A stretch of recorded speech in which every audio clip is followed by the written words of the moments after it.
one of the questions that we had: should all drugs be legalized?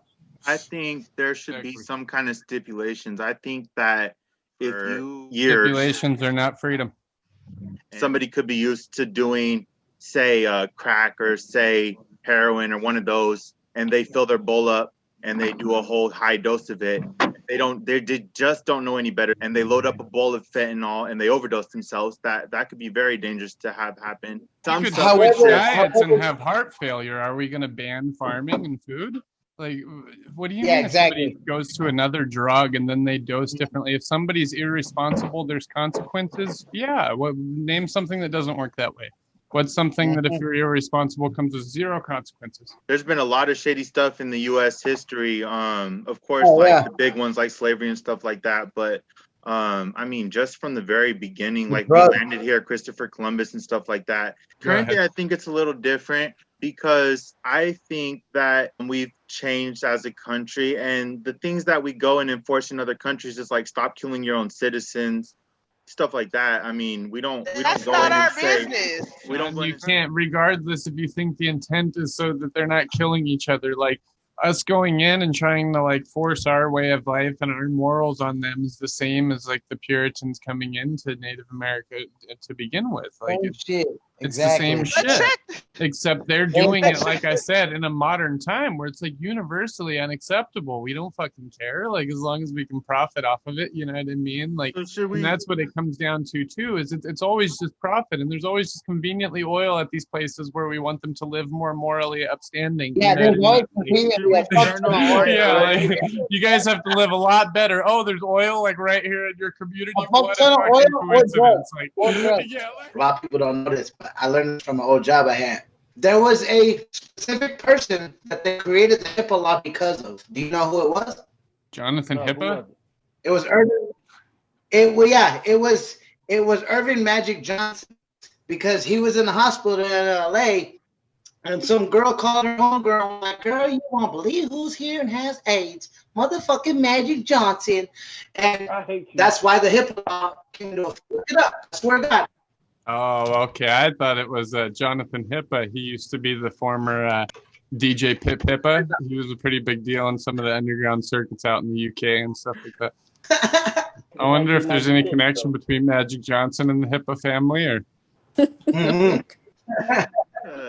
Basically, if they catch wind of the fact that you intend to hurt yourself or others, I mean, that should disqualify you from gun ownership. So the moral of the story is whether it comes down to drugs or guns or whatever it is, you would just prefer the decisions made for you. Put that in their hands. You don't want any freedom. You don't want free will. You just want to throw it all in their hands and let them decide. Hey, I'm sorry. I told you there was going to be people who wanted to be controlled. Right. There's ones who just insist on wanting to be led. Yeah. If you do dumb shit, you have to get fined for it. And that's why I feel like drugs should just be illegal altogether, like, except for weed, of course, because there's plenty of people, there's literally millions of people who can do their drug of choice and they never go out and do anything illegal once they do their drug of choice. So they can even go to work. Right. So why would you penalize all those people just because there's others like you? And I'm that way too. If I drink, like I can't control myself, where I might do something very, very dumb. Like I'm in the same boat as you when it comes to like how my system reacts to alcohol.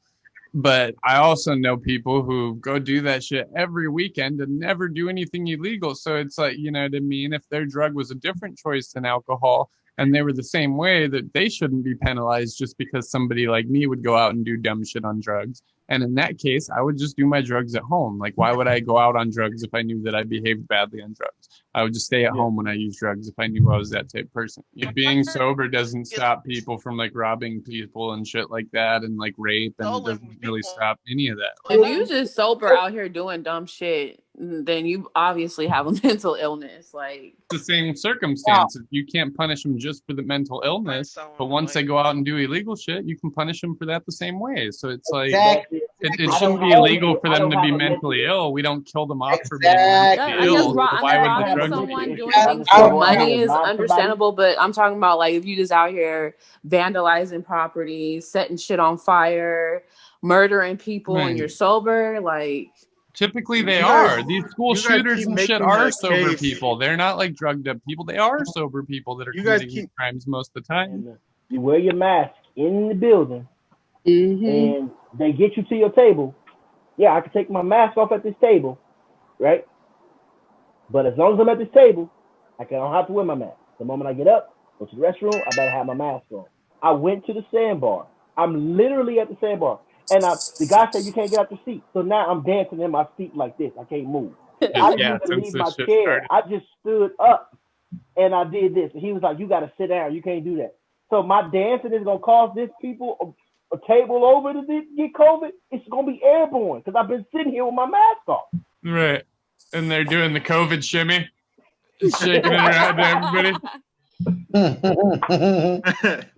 What do you think is next for, I'll say, the country in general, with the changing of the president, or if not changing of the president? Great things. Great things. After 4 years of having to deal with people like Shawn, I mean, the next 4 years for me is going to be 4 years of Joe can do no wrong. Sleepy Joe with the fucking keys to the White House, you know what I mean?